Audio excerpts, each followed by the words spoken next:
ॐ अज्ञानतिमिरान्धस्य ज्ञानाञ्जनशलाकया चक्षुरुन्मिलितं येन तस्मै श्रीगुरवे नमः। नमो ॐ विष्णुपादाय कृष्णप्रेष्ठाय भूतले श्रीमते भक्तिवेदान्तस्वामी इति नामिने। नमस्ते सारस्वती देवी गौरवाणी प्रचारिणे निर्विशेषा शून्यवादी पाश्चात्य देशधारिणे। हे कृष्णा करुणा सिंधो दीनबंधो जगत्पते गोपेश गोपिका कांता राधा कांता नमोस्तुते।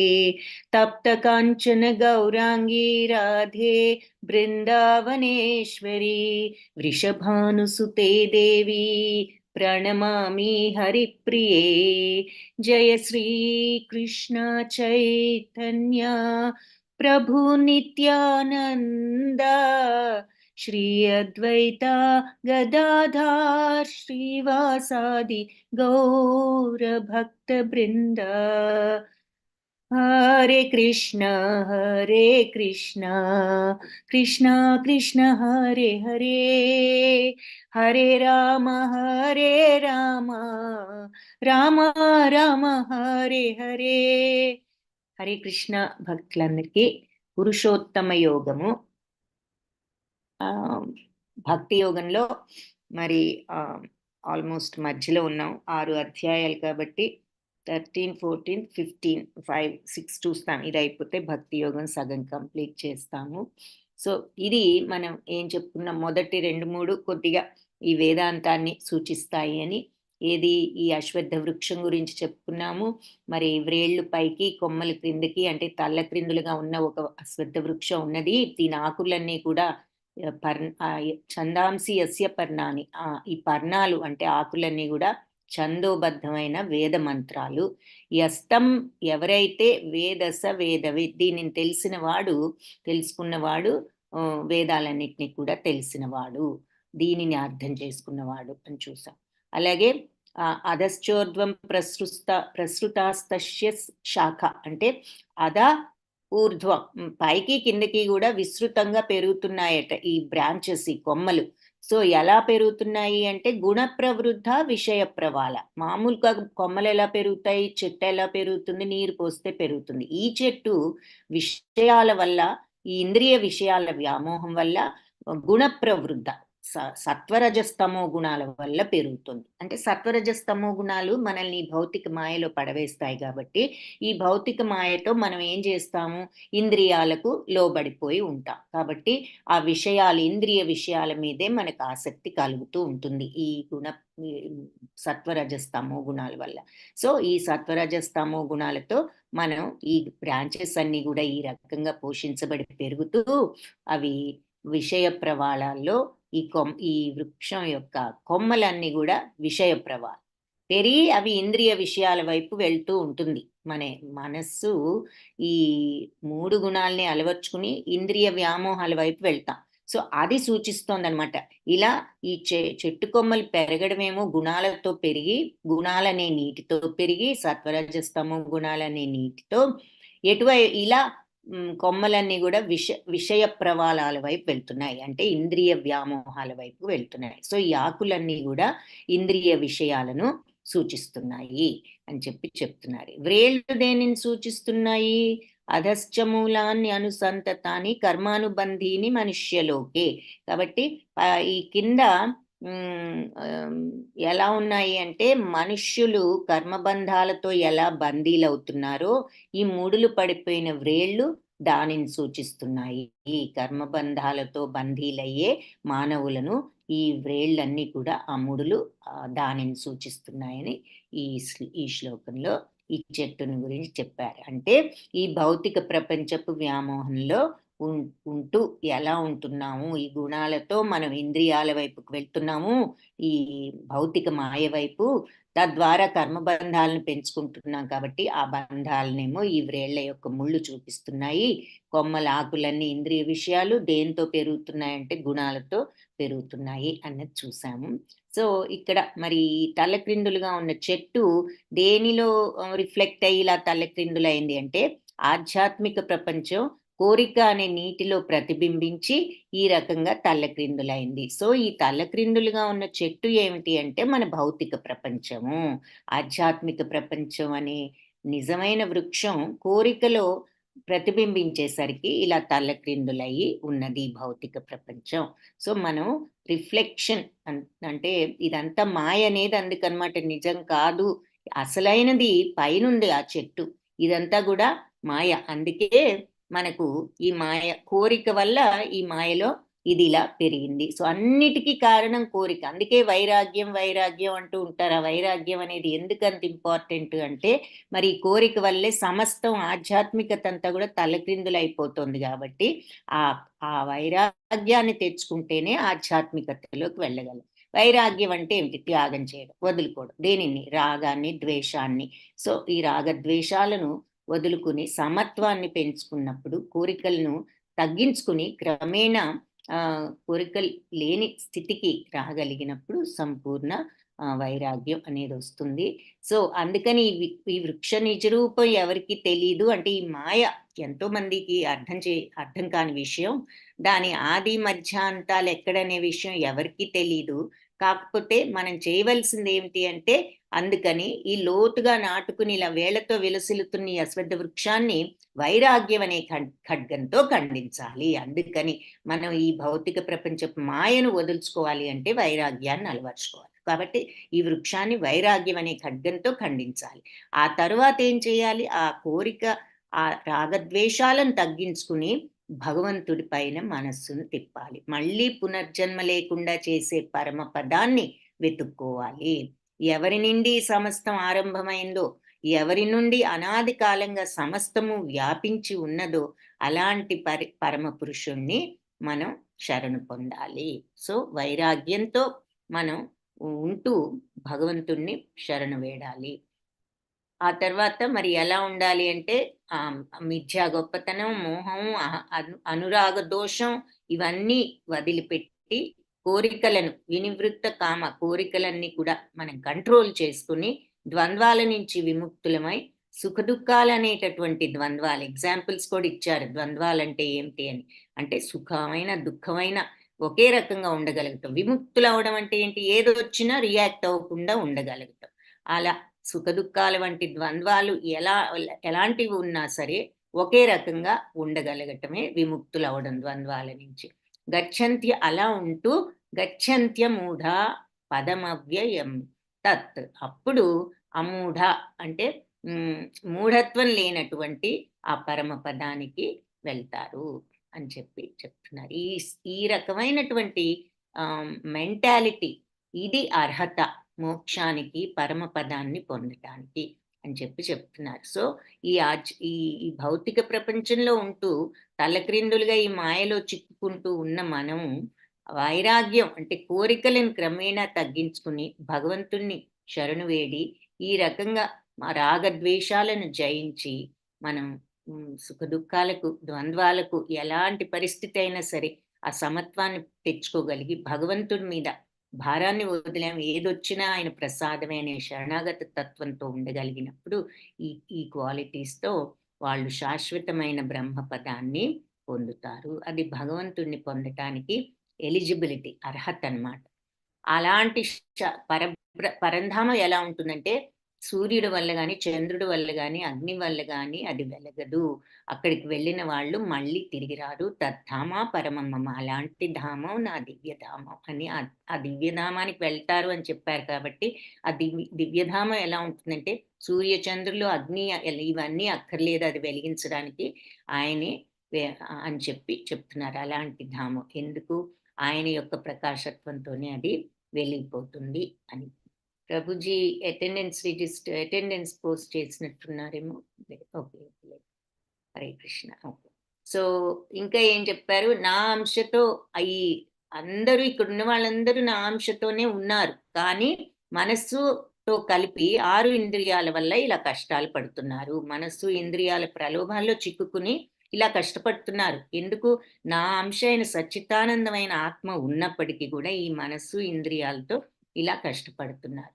కాబట్టి ఇంకేమిటి, ఎంత ఆ మనస్సనేది ఎంత స్ట్రాంగ్ అంటే దాంట్లో మనకున్న ఫీలింగ్స్, ఇష్టాలు, అయిష్టాలు, అభిప్రాయాలు ఇవన్నీ ఎంత స్ట్రాంగ్‌గా మన మైండ్‌లో ఉంటే, అది ఏమవుతుంది అంటే నెక్స్ట్ జన్మలో కూడా మనం ఆ వాసనలను తీసుకువెళ్తాము. గాలి గనక వాసనలను ఎలా మోసుకొస్తుందో, మన తీవ్రమైనటువంటి ఈ రాగద్వేషాలు, ఇష్టాయిష్టాలు అన్నీ గూడా నెక్స్ట్ జన్మలోకి కూడా వస్తాయి.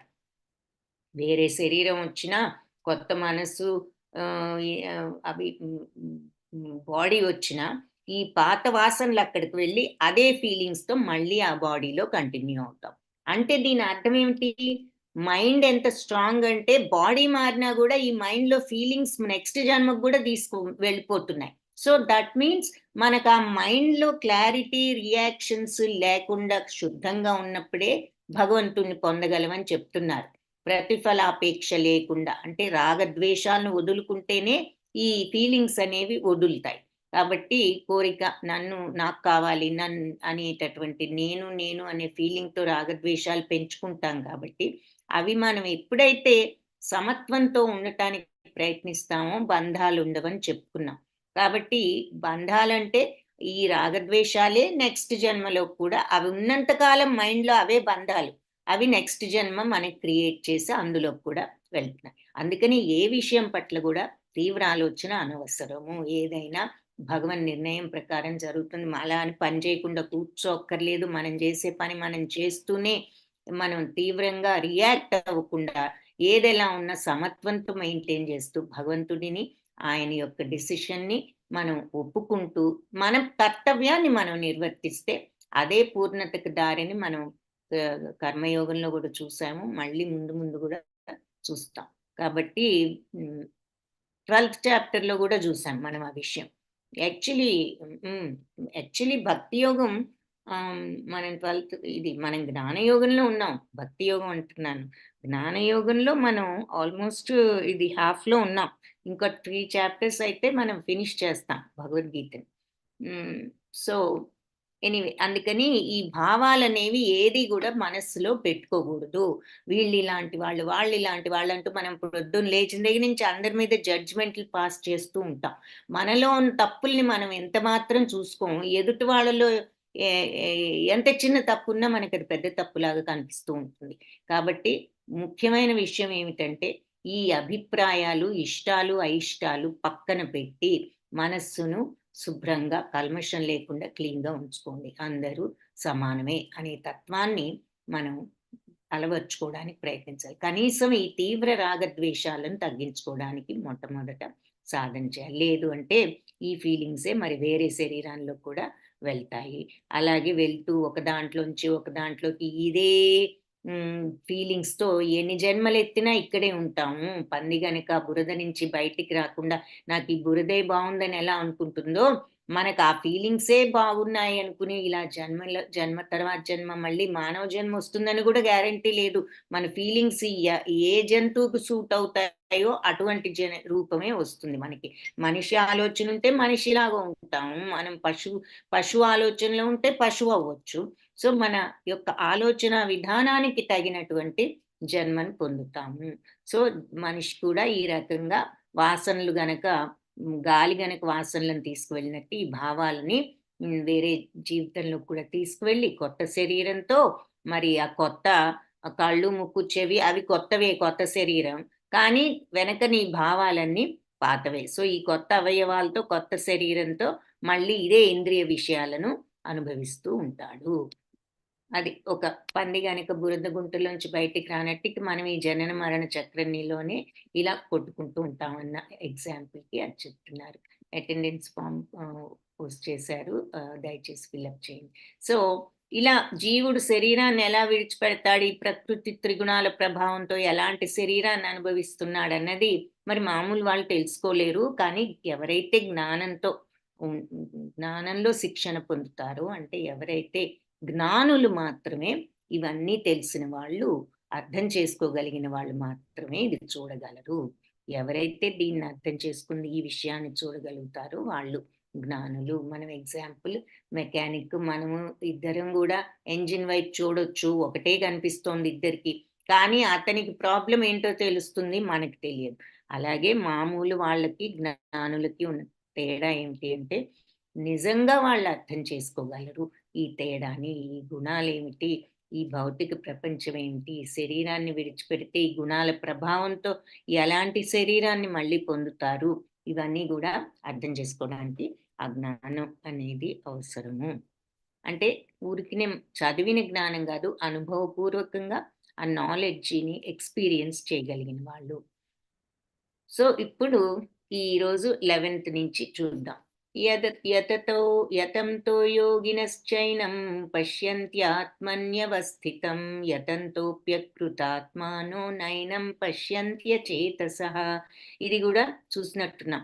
ఆత్మానుభూతిలో ఉన్న యోగులు దీన్ని స్పష్టంగా ఆత్మను దర్శించగలిగిన వాళ్ళు. ఆత్మను ఎవరు దర్శించగలరు? ఆత్మ దేనితో కప్పివేయబడిందని చెప్పారు? కోరిక అనే తెరతో కప్పివేయబడింది ముసుగుతో అని మనం చెప్పుకున్నాం. అందుకే మనందరిలో మరి భగవంతుడి తత్వం దివ్యమైన ఆత్మ ఉంది. కానీ మనం అది ఎందుకు చవి చూడలేకపోతున్నాము అంటే కోరిక అనే ముసుగు కప్పివేయబట్టి అని చూస్తాం.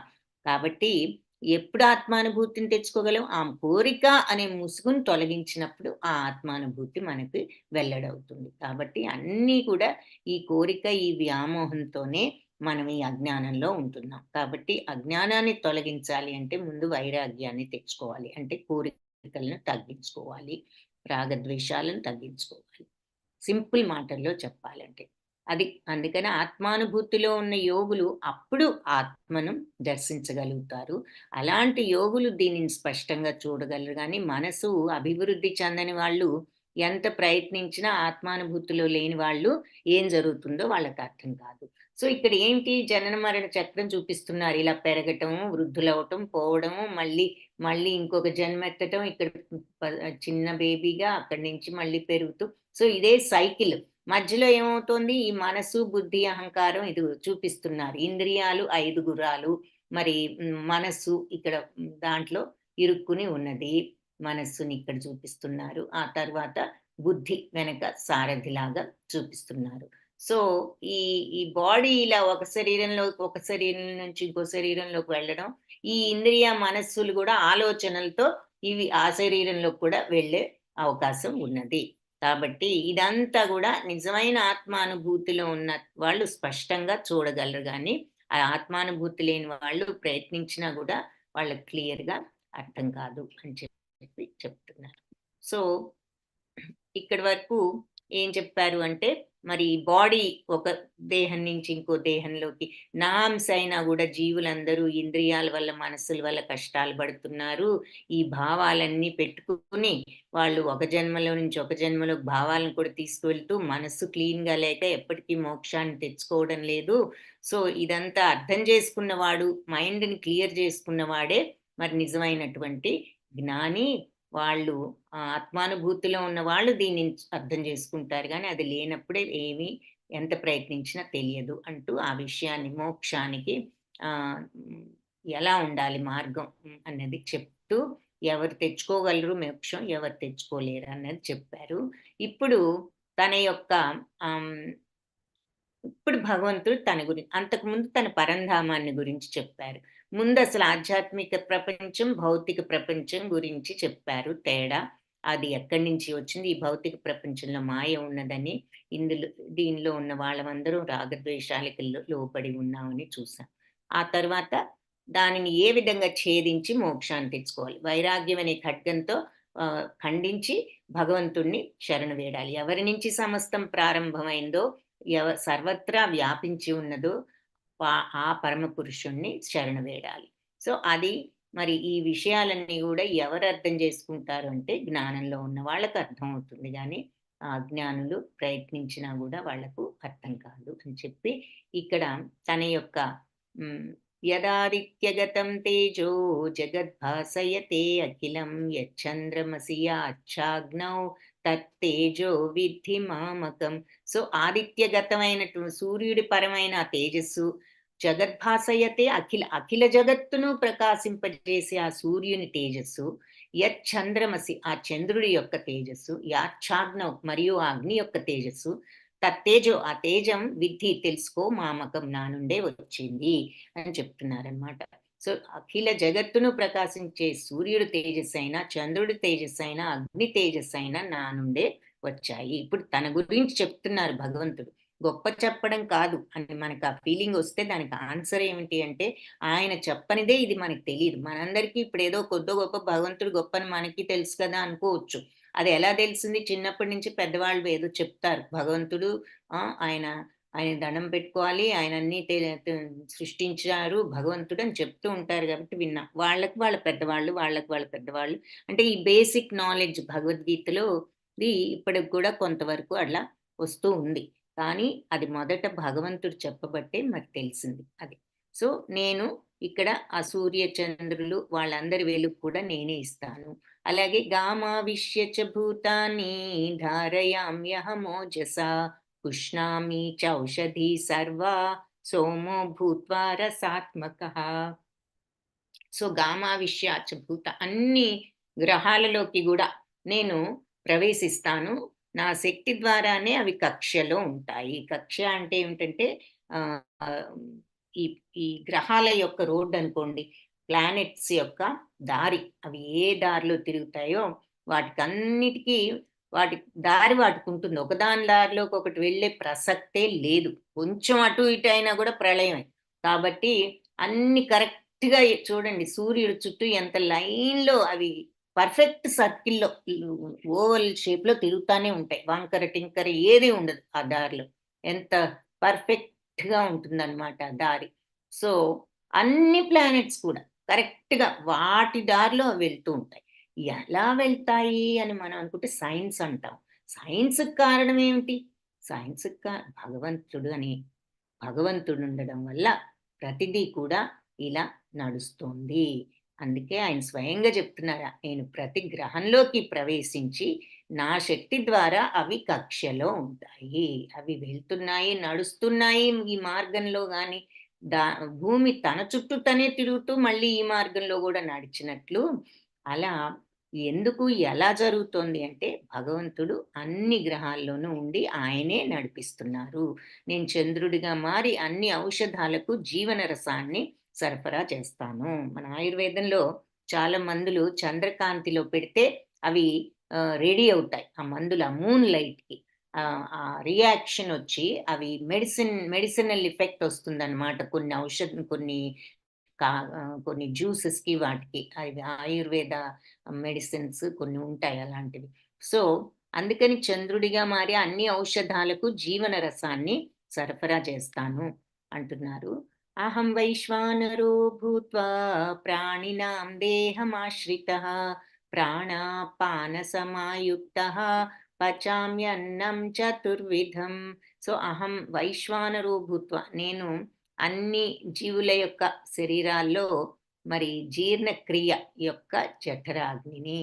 అంటే నేనే డైజెస్టివ్ పవర్‌ని, డైజెస్టివ్ ఫైర్ అంటూ ఉంటాం మనం. జఠరాగ్ని అంటాం మనం తెలుగులో గాని, సంస్కృతంలో గాని. అంటే ఏమిటి? స్టమక్‌లో ఒక శక్తి మనం ఏం తిన్నా మన పొట్టలో అది జీర్ణం చేయగలిగే శక్తి ఉంది. డైజెస్టివ్ ఫైర్ అంటాం. అది ఆ జీర్ణం చేసే శక్తి. జఠరాగ్ని. కాబట్టి నేను అన్ని జీవరాశుల్లో జఠరాగ్ని రూపంలో నేనే ఉండి ప్రాణాపాన వాయువులన్నిటితో కలిసి 4 రకాల ఆహార పదార్థాలను జీర్ణింపజేస్తాను. సో, మనం తిన్నదంతా ఇలా జీర్ణమయ్యి అది ఎంత సైన్స్ ఆలోచించండి. నోటితో మామూలుగా మరి మన కళ్ళ ముందున్న పదార్థాలన్నీ మనలోకి వెళ్ళిపోయి, అది తిన్నగా వెళ్లి పొట్టలోకెళ్ళి అక్కడ డైజెస్ట్ అయ్యి అది అంత బ్లడ్‌గా కన్వర్ట్ అవుతుంది. కన్వర్ట్ అయ్యి అన్ని నర్వ్స్ లోకి గూడా సప్లై వెళ్తుంది. మరి ఇదంతా ఎంతటి సైన్స్ ఆలోచిస్తే అసలు మన హ్యూమన్ బాడీని మించిన మిరకిల్ ఇంకేది లేదు. దీనిలో ఎన్ని జరుగుతున్నాయి, మన లంగ్స్ దగ్గర నుంచి సరే స్టమక్, ఈ తిన్నది ఇంత తింటున్నాం, అదంతా గూడా మరి ఏ రకంగా మనకి శక్తినిస్తోంది, రక్తంగా మారడం ఏమిటి, వేస్ట్ బయటికి వెళ్ళడం ఏమిటి, ఈ ఉపయోగపడేది బ్లడ్‌గా అయ్యి అన్నీ ప్రతి నర్వ్‌లోకి హెడ్ నుంచి కాలు వేలు దాకా అన్ని నర్వ్స్‌లోకి వెళ్ళిపోతుంది పర్ఫెక్ట్‌గా. అన్నీ పనిచేస్తున్నాయి మరి. అలాగే ఇక వేరే ఆర్గన్స్ కూడా ఉన్నాయి గదా! హార్ట్ బ్లడ్ తీసుకోవడం, వదలటం, లంగ్స్ గాలి తీసుకోవడం, వదలటం, పంపింగ్ సో, ఏది చేసే పని అవి అన్నీ గూడా పర్ఫెక్ట్‌గా చేస్తున్నాయి. సో, అందుకే భగవంతుడు ఎగ్జాంపుల్‌గా నేను శరీరంలో జఠరాగ్నిని. ఎందుకంటే ముందు అది తీసుకుంటేనే ఏదైనా పని చేస్తుంది గాబట్టి. కాబట్టి ప్రాణాపాన వాయువులతో కలిసి అంటే 4 రకాల ఆహారాలంటే కొన్ని నవ్వులుతూ తింటాం. కొన్ని మరి చీకుతూ తినేవి ఉంటాయి. కొన్ని త్రాగుతూ తీసుకునే ఆహారం ఉంటుంది. కొన్ని నాకుతూ తీసుకునే ఆహారం ఉంటుంది. మనమే కాదు జంతువులు గూడా వాటర్ అవి గూడా నాకుతూ ఉంటాయి గదా! సో, ఇలా రకరకాలుగా ఏ రకంగా తీసుకున్నా అన్ని ఆహార పదార్థాలను జీర్ణింపజేస్తాను అని చెప్పి ఈ శ్లోకంలో చెప్తున్నా. సర్వస్య చాహం ఇది 15.15 వేదాలన్నీ తెలిసినా గూడా చదివినా గూడా మీరు తెలుసుకునేది ఎవరిని అంటే నన్నేనని చెప్పేసి చెప్తున్నారు. అది ఈ శ్లోకం అండి. సర్వస్య చాహం హృది సన్నివిష్టో మత్తా స్మృతిర్జ్ఞానమపోహనం చ వేదైశ్చ సర్వైరహమేవ వేద్యో వేదాంతకృద్వేద విదేవ చాహం సర్వస్య చ అహం అంతా కూడా అహం నేను. అందరిలో కూడా నేను హృది సన్నివిష్టో వాళ్ళ హృదయాల్లో ఆసీనుడనై ఉన్నాను. మత్తః నా నుండే స్మృతి అంటే జ్ఞాపక శక్తి, జ్ఞానము, అపోహనం అంటే మతిమరుపు గూడా నా నుంచే వస్తుంది. మరియు అని. మరియు అపోహనం కూడా నా నుండే వస్తాయి. స్మృతి, జ్ఞానం, అపోహనం అన్నీ. వేదైశ్చ వేదాలన్నిట్లో గూడా సర్వ వేదాల్లో వేదాలను సర్వ వేదాల నుండి అహమేవ నన్నే వేద్యో తెలుసుకుంటావు. సో, వేదాలన్నిట్లోనూ కూడా నీకు తెలిసేదేమిటి అంటే నేనే.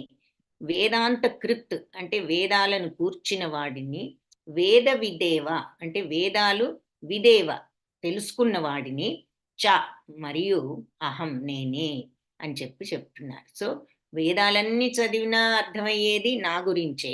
వేదాలను కూర్చిన వాడిని మరియు వేదాలన్నీ కూడా తెలిసిన వాడిని నేనే అంటున్నారు. సో, నేను అందరి హృదయాల్లో ఆసీనుడినై ఉన్నాను. నా నుంచే జ్ఞాపక శక్తి, జ్ఞానం, మతిమరుపు ఇవన్నీ వస్తాయి. వేదాలన్నిట్లో గూడా నన్నే తెలుసుకుని అన్నీ చదివిన అర్థం చేసుకుని తెలిసేది న తెలుసుకునేది నన్నే. నిజానికి నేను వేదాల యొక్క కర్తను, వేదాలన్నీ గూడా తెలిసిన వాడిని.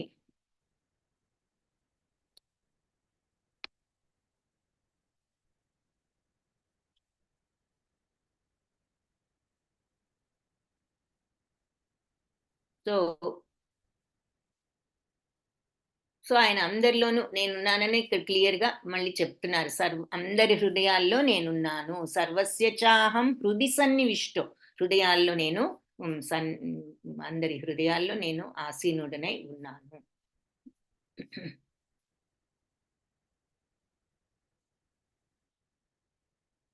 తర్వాత అని ఇక్కడ క్లియర్‌గా చెప్పి, ఏది వేదాలను చదివినా నీకు అర్థమయ్యేది నేనే. మరి నేనే మీకు జ్ఞాపక శక్తి ఏమిటి, జ్ఞానం ఏంటి, సమస్తం నా నుండే వస్తున్నాయి. వేదాలను కూర్చిన వాడిని, వేదాలు తెలిసిన వాడిని, వేదాలన్నీ చదివితే ఎవరిని తెలుసుకుంటావు అంటే నన్నే అని చెప్పి చెప్తూ, ద్వావిమౌ అని తన గురించి కొంత ఈ శ్లోకంలో, అంతకుముందు శ్లోకంలో నేను అన్ని ప్లానెట్స్‌లో ఉండి, ఈ విశ్వమంతా గూడా నడిపిస్తున్నాను. మీరు తిన్నదంతా గూడా నేను డైజెస్టివ్ ఫైర్‌గా ఉండి అన్నీ మనుషులలోనే గాదు, చీమ దగ్గర నుంచి మన పెద్ద మనిషి వరకు ఎన్ని జంతువులు, ఎన్ని జీవరాశులుంటే అన్నింట్లో గూడా డైజెస్టివ్ ఫైర్‌గా మరి ఈ అరుగుదలేంటి, వాటి బాడీ ఫంక్షన్ అయ్యేట్టు చేసేది భగవంతుడే అని మనకిక్కడ అది చెప్పారు. ప్లానెట్స్ నా గురించే నడుస్తున్నాయని చెప్పారు. సూర్య చంద్రుల తేజస్సు నా నుండే వస్తోందని చెప్పారు. సో, ఈ జగత్తులో ఉన్న ప్రతిదీ గూడా భగవంతుడి యొక్క శక్తియే అన్నది చెప్పి చివరికి ఏం చెప్తున్నారంటే అంటే తన శక్తి గురించిని వివరించి క్లియర్‌గా ఎగ్జాంపుల్స్‌తో సహా వీటిల్లో శక్తిని నా వల్లే, వాటిల్లో శక్తి నా వల్లే అని చెప్పి ద్వావిమౌ పురుషౌ లోకే క్షరశ్చాక్షర ఏవ చ క్షరः సర్వాణి భూతాని కూటస్థోక్షర ఉచ్యతే.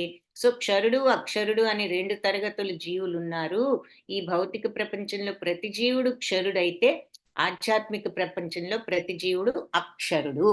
సో, స క్షరాస్ క్షరస్ చ అక్షర. అంటే క్షర మరియు అక్షర. క్షర అంటే నాశనం అయ్యేవాళ్ళు, అక్షర అంటే నాశనం లేని వాళ్ళు అని 2 రకాల ద్వావిమౌ 2 రకాల పురుషులున్నారు ఈ లోకంలో. సో, క్షరుడు, అక్షరుడు అనే 2 తరగతుల జీవులున్నారు ఈ లోకంలో. క్షరస్ సర్వాణి భూతాని. క్షరులెవరు? అన్ని జీవరాశులు, మనబోటి వాళ్ళు, జంతువులు ఇవన్నీ క్షరులు. కూటస్థోక్షర ఉచ్యతే. అయితే ఆధ్యాత్మిక జగత్తులో ఉన్న వాళ్ళు అక్షరులు అని చెప్పి ఉచ్యతే చెప్పబడింది అని చెప్పి చెప్తున్నారు. సో, తన గురించి చెప్పిన తర్వాత ఇప్పుడు భగవంతుడు ఈ లోకంలో 2 రకాల పురుషులున్నారు. నశ్వరులు, అనశ్వరులు. అంటే నశ్వరులంటే క్షరులు, అనశ్వరులు అంటే అక్షరులు, నాశనం లేని వాళ్ళు.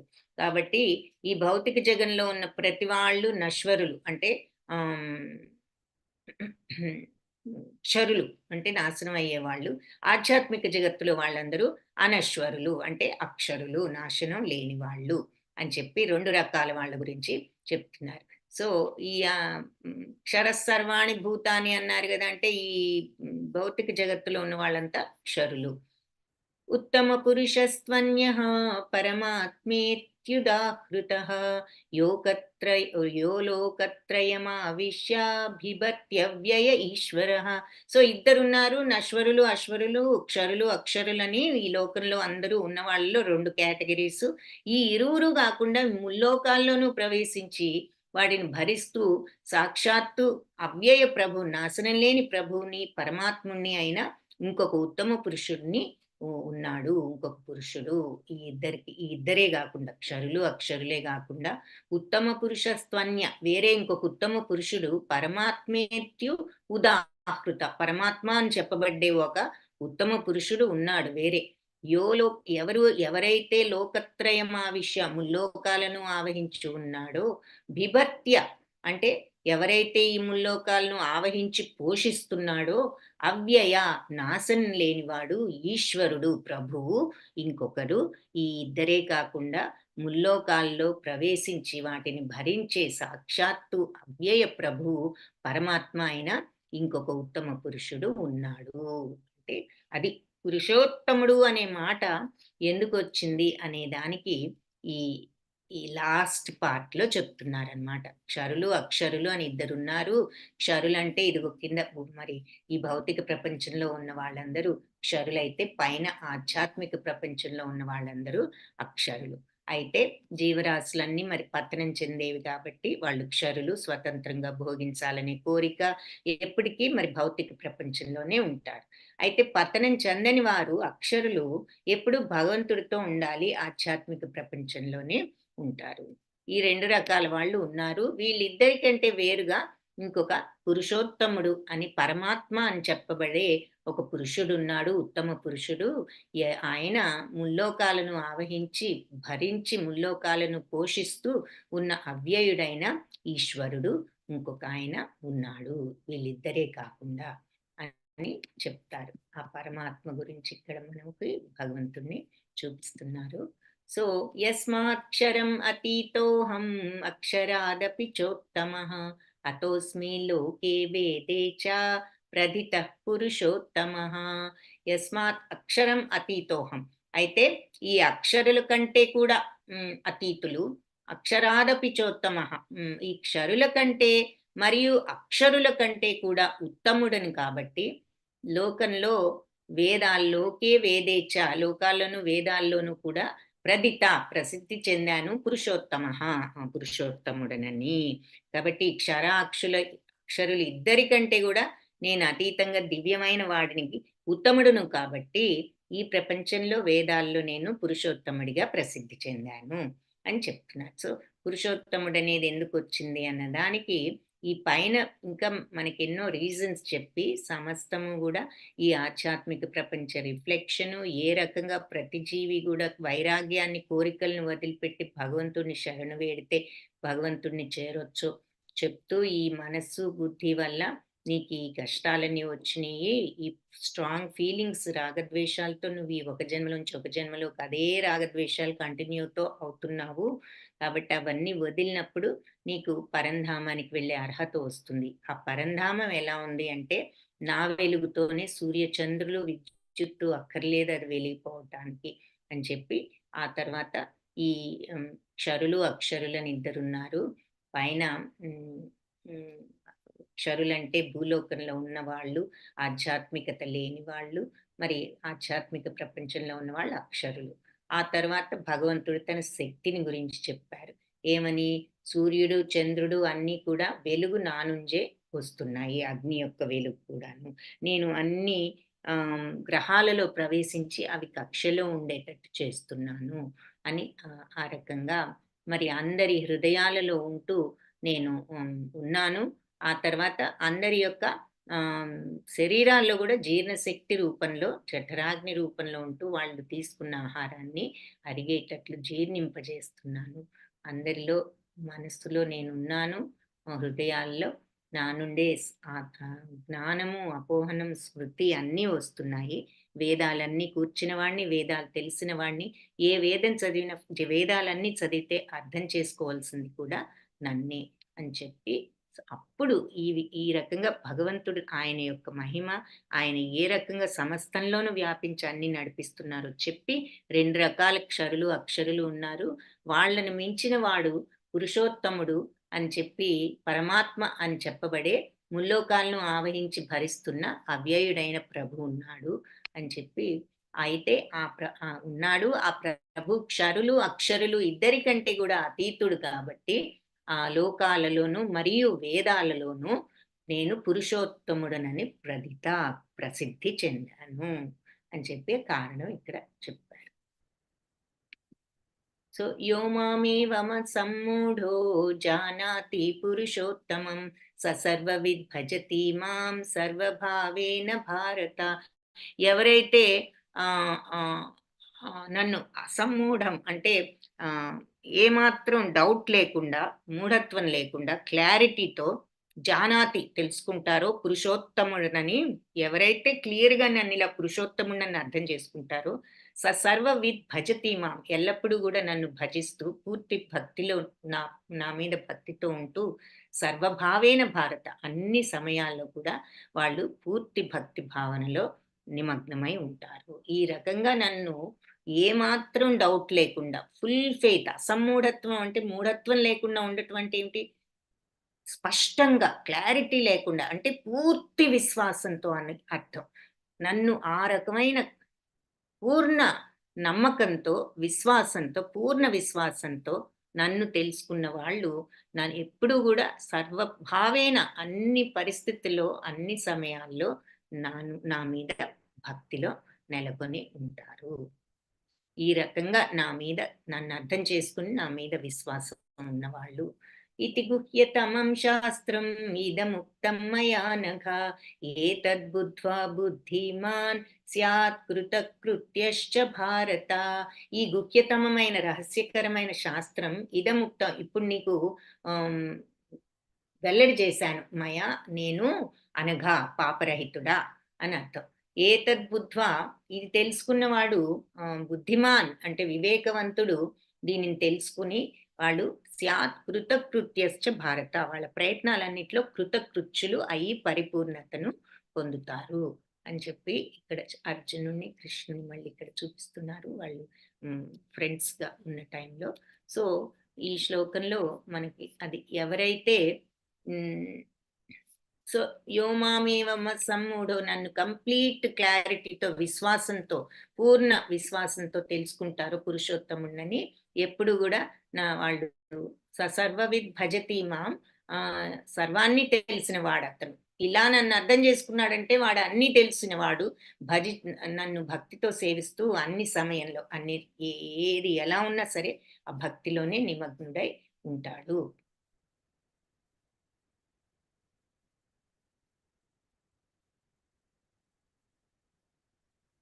సో ఇక్కడ ఒక విషయం చెప్తున్నారు మనకి ఈ భాష్యంలో. వేద జ్ఞానాలని శృతులు అంటారనమాట. మనకి శృతులు, స్మృతులు అంటూ ఉంటారు. స్మృతులు అంటే రామాయణం, భాగవతం వీటిని స్మృతులు అంటాం. కానీ వేదాలను శృతులు అంటే అవి మనకి పాత్ చూపించేవన్నమాట. దారి చూపించే శృతులు. కాబట్టి అంటే అవి స్టోరీస్ కాకుండా విషయాన్ని చెప్పేవి. సో, అది శ్రవణం ద్వారా అభ్యసింపదగిందనమాట శృతి అంటే. అంటే విని మనం నేర్చుకోవాలి. అంటే వేదాలను వేద పఠనం వింటూ ఉండాలి. వాస్తవానికి వేద జ్ఞానాన్ని భగవంతుడు, ఆయన ప్రతినిధులు ఇలాంటి ప్రామాణికుల నుంచి వేదాలను స్వీకరించాలి కరెక్ట్‌గా తెలియాలంటే అని చెప్తున్నారు. సో భగవద్గీతలో మరి భగవంతుడు అన్ని చక్కగా వివరించారు గాబట్టి, ప్రతిదీ గూడా దీని నుంచే శ్రవణం జేయాలి. ఊరికినే ఏదో మనం యానిమల్స్ కనుక విన్నట్లు శ్రవణం జేయడం గాదు. మనం ప్రామాణికుల నుంచి అర్థం జేసుకోవడానికి కూడా ప్రయత్నించాలి. మనమేదో ఇమాజినేషన్స్, ఊహా కల్పనలు చేయకుండా, అసలైన వాళ్ళ దగ్గర నుంచి నిజమైన మీనింగ్‌ని తెలుసుకోవాలి. ఈ గీతను కూడా అలాగే నమ్రతతో శ్రవణం చేసి, జీవులు మరి భగవంతుడికి అధీనులం మనం అనేది తెలుసుకోవాలి అని చెప్తున్నారనమాట. భగవంతుడి మాట ప్రకారం అర్థం చేసుకున్నవాడే వేదాల ప్రయోజనాన్ని తెలిసినవాడు. ఆయన తప్ప అన్యులెవరు గూడా వేద ప్రయోజనం తెలుసుకోలేరు. ఈ శ్లోకంలో భజతి అనే పదం కూడా ముఖ్యం అని చెప్తున్నారంటే, భజతి అంటే ఆ భక్తి భావంలో ఉండటం. భజతి అనే పదం భగవంతుడి భక్తికి సంబంధించిన విషయంలో వాడబడుతూ ఉంటారు. అంటే భక్తి భావనలో మనిషి భక్తి రసభావనలో ఉన్నప్పుడు, నిమగ్నమైనప్పుడు సమస్త వేద జ్ఞానం తెలిసిన వాడిగా భావించబడును. కాబట్టి భగవంతుడి యొక్క భక్తిలో ఉన్నవాడికి ఈ పరతత్వ అవగాహన కోసం ఇంకా వేరే ఆధ్యాత్మిక విధానాలేమి కూడా అవసరం లేదని వైష్ణవ పరంపర వాళ్ళు కూడా చెప్తున్నారు. ఆ భక్తి ఉంటే ఆటోమేటిక్‌గా ఈ ఆధ్యాత్మికత వస్తుంది. కాబట్టి భగవత్ సేవలో నియుక్తుడైన కారణంగా అతడు నిజమైన యథార్థ స్థితికే వచ్చినవాడు. అంటే తన గురించి ఆలోచించకుండా భగవత్ ప్రీత్యర్థం చేయగలిగిన వాడు. పనులు ఏది ఎలా ఉన్నా మనం భగవంతుడి యొక్క నిర్ణయాన్ని, అది ఆయన నిర్ణయం అని మనం ఏ ఆహ్, ఏ ఏ రకమైన ఇష్టాయిష్టాలు లేకుండా దాన్ని ఉన్నదున్నట్లుగా స్వీకరించగలగటం, యాక్సెప్ట్ చేయగలగటం. ఇవన్నీ గూడా కొన్ని శరణాగతి లక్షణాలు. సో, అది ఇక్కడ చెప్తున్నారు. భక్తి భావంలో ఉండటం అన్నది. ఎవరైతే ఈ రకంగా నేను అన్ని భగవంతుడే పురుషోత్తముడు, ఆయనే సర్వానికి గూడా మూలం అని తెలుసుకున్న వాళ్ళు ఎప్పుడు ఆ భక్తి భావంలో నిమగ్నం అవ్వగలుగుతారు. ఈ గుహ్యతమమైన రహస్య శాస్త్రాన్ని ఇప్పుడు నీకు వెల్లడి చేశాను నేను అనగా పాపరహితుడా. దీన్ని తెలుసుకుని బుద్ధ్వా అంటే అర్థం చేసుకున్న బుద్ధిమంతుడు స్యాత్ అవుతాడు. ఏమవుతాడు? కృతకృత్యుడు కూడా అవుతాడు. మరి భరత వంశస్థుడా అని చెప్తున్నారు. సో, వేదాల్లో ఎంతో రహస్యమైన ఈ భాగాన్ని నీకిప్పుడు చెప్పాను. దీనిని అర్థం చేసుకున్నవాడు బుద్ధిమంతుడవుతాడు. అతని ప్రయత్నాలన్నీ గూడా సంపూర్ణ విజయాన్ని పొందగలుగుతాడు అన్ని ప్రయత్నాల్లో. అంటే అన్ని ప్రయత్నాలంటే ఏదో ఇక్కడ భౌతిక సుఖాలు తెచ్చుకోవాలనే ప్రయత్నాలు గాదు. అతను ఫైనల్‌గా తన ఆధ్యాత్మిక స్థితిలో కృతకృత్యుడు పూర్ణ స్థితిని పొందగలుగుతాడు. సో, సమస్త వేద సారం కూడా ఇదేనని భగవంతుడు స్పష్టంగా ఇక్కడ చెప్పారు. వేదాల్లో ఉన్న అత్యంత రహస్య భాగాన్ని నీకు చెప్పాను అంటున్నారు గదా! సో, ఇదే సమస్త వేద సారం అని చెప్పేసి చెప్తున్నారు. దీన్ని అర్థం చేసుకున్నవాడు బుద్ధిమంతుడవుతాడు. అతని ప్రయత్నాలన్నీ కూడా విజయవంతం అవుతాయి. ఆ రకంగా మనిషి బుద్ధిమంతుడు, ఆధ్యాత్మిక జ్ఞానంలో పరిపూర్ణుడు అవుతాడు. కాబట్టి శ్రీకృష్ణుడి ఈ తత్వాన్ని మనం అర్థం చేసుకుని భక్తి మార్గంలో ఉండటం ద్వారా ఈ త్రిగుణాల యొక్క కల్మషం నుంచి మనం బయటపడవచ్చు. రాగద్వేషాల నుంచి. వాస్తవానికి భక్తి యోగం ఆధ్యాత్మికతను అర్థం చేసుకునే విధానమే భక్తి యోగం. ఈ భక్తి ఉన్న చోట భౌతిక కల్మషం నిలవలేదు అని చెప్తున్నారు. ఆధ్యాత్మికత్వాన్ని కూడి ఉండటమే భక్తి మరియు భగవంతుడు అనే అంశాల నడుమ భేదమే లేదు. సో, భగవంతుడు సూర్యుడైతే మరి అంధకారం, అజ్ఞానం అనేది అంధకారం లాంటిది. సూర్యుడున్న చోట మరి అంధకారం అనే ప్రశ్నే లేదు. కాబట్టి ప్రామాణికుడైనటువంటి మన ఒక ఆధ్యాత్మిక గురువు క్రింద మనం భక్తిని గురించి నేర్చుకున్నప్పుడు భక్తితో మనం ఆ గురువు దగ్గర ఉన్నప్పుడు అజ్ఞానం అనే ప్రశ్నే ఉండదు. కాబట్టి అందరూ కూడా బుద్ధిమంతులు, పవిత్రులు అవడానికి ఆ భక్తి భావనను పెంచుకొని భక్తిలో నిలవండి అని చెప్తున్నారు. భగవంతుడిని అర్థం చేసుకొని, ఆ భక్తిలో నిలబడే స్థాయికి రానంత వరకు గూడా ఈ సంపూర్ణ జ్ఞానం ఎవరు పొందలేరు. కాబట్టి వాళ్ళెంత తెలివైన మామూలు జీవితంలో చాలా తెలివి గలవాళ్ళవ్వచ్చు, సైంటిస్టులవ్వచ్చు గానీ, ఈ రకమైన బుద్ధిమంతులు కాలేరు అని చెప్తూ అర్జునుడిని మళ్ళీ అనగా అంటే పాపరహితుడా అని సంబోధించారు కదా!